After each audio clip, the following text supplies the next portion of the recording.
a top speed of over 300 miles per hour. The gear comes up, the turboprop engine now with the smoke turned on. I give you the T6C Texan 2.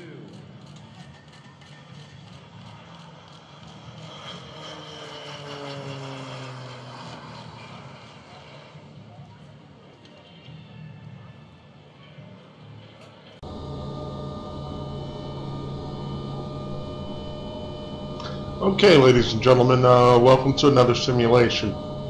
Today I am going to do a tutorial covering the primary flight display. And let's get us slowed down a little bit. We're out of the apron. And we'll go ahead and attempt to grab this taxiway line and follow it out to 31 Charlie, and we're going to get the bird in the air and we're going to talk about the primary flight display.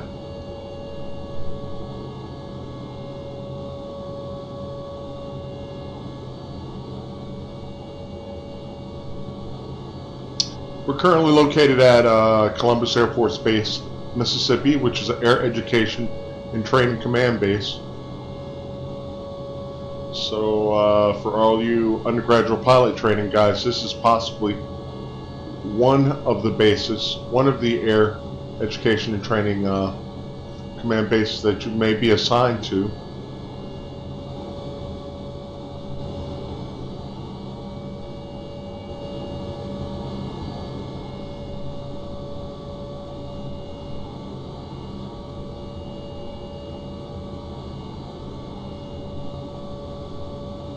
We had a pretty nasty storm here in New Jersey, and hey, we survived.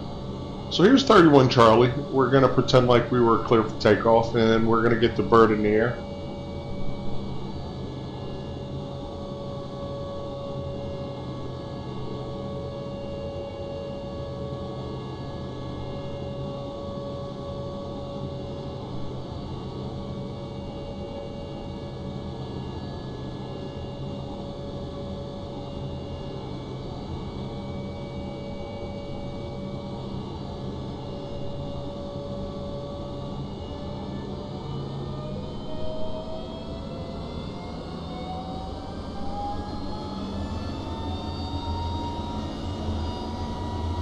.60 knots.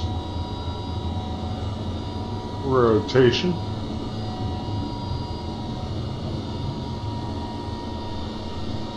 Altitude. Altitude.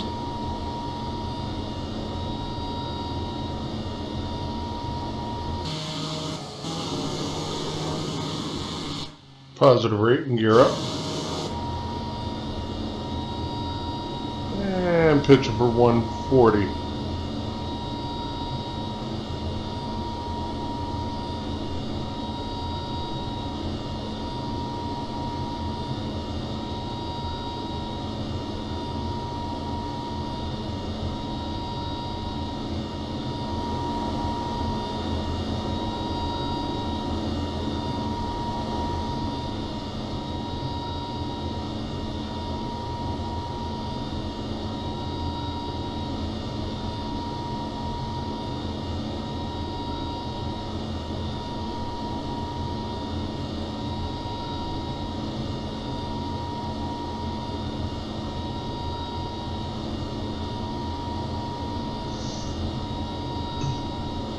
Okay, we're going to let the nose settle down a little bit,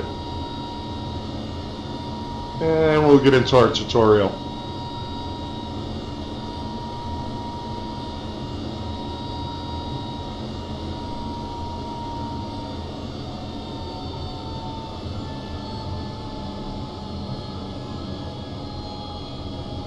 And we're going to go ahead and pause the simulation. Okay, so here we are. We've taken off on runway 31 center, the center runway at Columbus Air Force Base, Mississippi.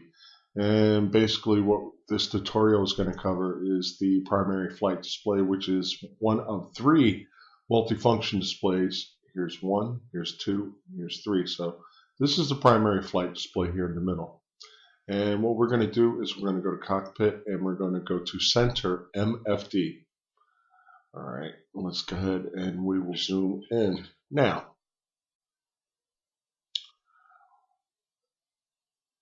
we have two parts to the multifunction or the primary flight display. And I am going to cover the first part, or the top part. First off, we have the altimeter. The altimeter is positioned here on the right here. And we have a vertical speed indicator, which shows us how fast we are climbing or descending in hundreds of feet per minute. The aircraft is currently positioned in climb 1,600 feet per minute. If we were at level flight, we would be, this arrow here would pretty much be right here in the middle. So we would either be up in a climb, or this arrow will be positioned down in the descent. We're currently at an altitude of 3,660 feet. All right. We have our altimeter setting here, 2992. In an analog altimeter, that would be the setting in the Colesman window. All right. Now, we have a pitch ladder that tells us how much we are pitching up or nose down. It's our attitude. So this whole thing is basically an attitude indicator. So this is like a, I guess you could call it, it's like a grouping of instruments, okay? Where you would have, in a basic 6, you'd have your airspeed, attitude indicator, and altimeter on the top row of your basic 6 flight instruments. Well, we have that all in one package here. So very, very important to understand what you're looking at as you read this. Move right along. That is the attitude indicator, so we could be 10, 20, or 30 degrees nose up, or 10, 20, 30 degrees nose down. And as we, pitched up or pitched down, we would have more, 40, 50, 60, and so on and so forth.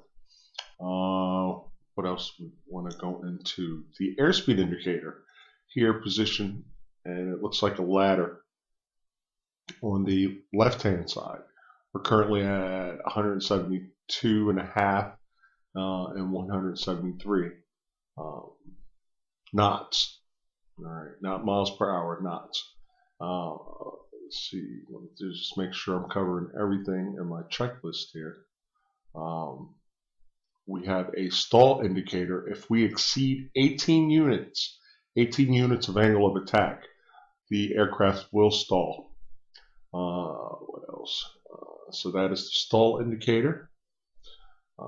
We have a normal approach indicator. All right, and that will be the green area. All right. So this is currently where we're at, this little diamond here. This is called a maximum endurance indicator. Let's see, max range indicator.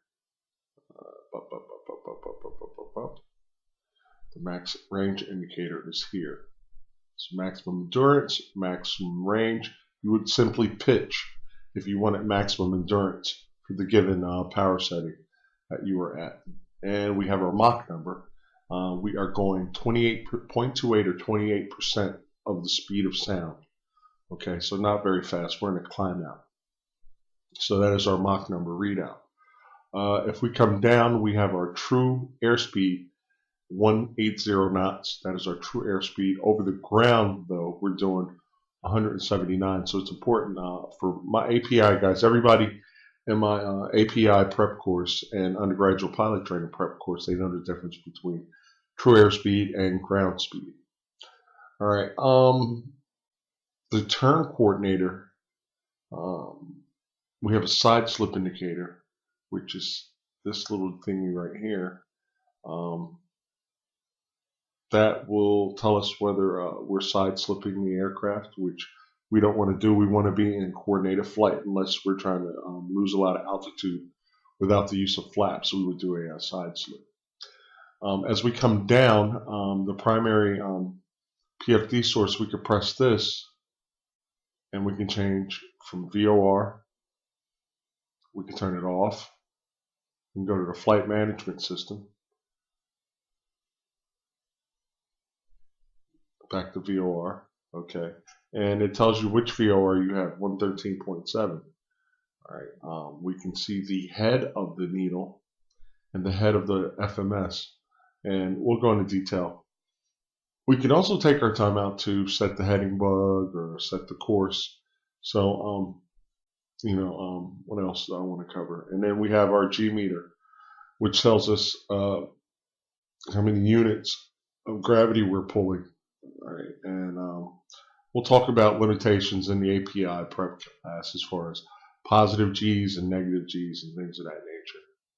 So that is just a quick tutorial that I wanted to cover with you guys, and I'm just going to keep that short. We're going to talk about the other multifunction displays. We have the left multifunction display. We'll go into that in another video. And we also have the engine indication and crew alert system, which we're going to go into later. So that's my quick little tutorial for the primary flight display. You also have rocker switches here. Alright, they're not functional. Let's see the primary flight display menu. We can we could pull up the EICAS and we get the same page here. We can go to Nav. We can get this window here. So each one of these multifunction displays can actually show information as far as what let's see. Okay, next. Boom, menu 2. All right. Departure, arrival. Okay. So as far as the simulation goes, that's not functional. But in the real aircraft, you go to the next page, and then you would have these options. You could have your departure, arrival. You can go to a fix. You can program this thing. If you're doing legs, holding patterns and things of that nature. But you go previous or next to go through multifunction display pages 1 and 2. We have the tactical situation display here. We go back to the TSD menu, and then what it will do, we can either go into the primary flight display for our purposes in simulation. We can go to the engine indication and crew alert system, where we have our fuel displayed, torque, oil pressure, ITT, oil temperature, and 1 hydraulic pressure, and things of that nature. Let's see, bingo fuel. So we currently have 1,707 pounds of fuel. We get the bingo fuel alert, which means we have just enough fuel to make it back to return to base, plus a little extra allotted fuel just in case we shoot a missed approach or something like that. Fuel flow, outside air temperature, the electrical system, amps, voltage, so I'm not in this one. 14 psi. Standard atmosphere is 14.7 psi. So there's a wealth of information. We click the return button. More. Turn more. Alright, so we'll come back to the ICAS menu, back to the primary flight display. Alright, tactical data we can load. Maintenance data we can save. Let's see what happens when we hit the start button. That's not functional. Come back to the built-in test. The built-in test system is just a system to test, certain systems. Okay, and we can see that the ADF is passed, communications, TCAS, IRS, radar altitude, TACAN, audio, transponder, and all that stuff is passed. Hands on throttle and stick. Okay. Up front control panel test. So in the real aircraft, you could test these things out with our built-in testing system. So that's how you kind of move around a little bit with the primary flight display. And all of these multifunction displays can pretty much do it.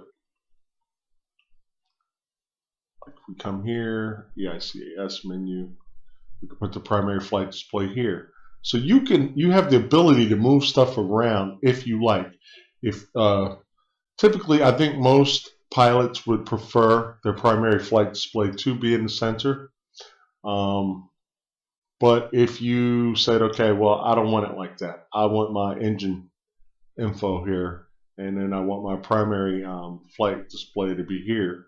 You could do that. All right, it's totally permissible. Excuse me, and that's why they call them multifunction displays, because they have more than one function. You know, all my API prep and undergraduate pilot training prep guys, go ahead, play with this stuff. The Nav menu is there. Back to Nav. All right, and what we have here is we have something very similar to a directional gyro. Again, we can change the source. We can turn it off. We go to the flight management system. We can take things out. We can have the needles on or off. Okay, we can turn these off if we want to declutter, not have so much information. We can go from a map mode, the arc map, to the compass rose map. Tactical situation display. All right, and in this situation, what would happen is we would actually have like a bird's eye view. So if we're flying to a VOR, we could actually see it like creeping up as we fly towards it and stuff, and you would see a VOR symbol. All right, so a little long-winded on this video than I want it to be, but you guys take care, study hard, and like Forrest Gump. That's all I have to say about that. All right, let me just see cockpit, virtual cockpit. All right.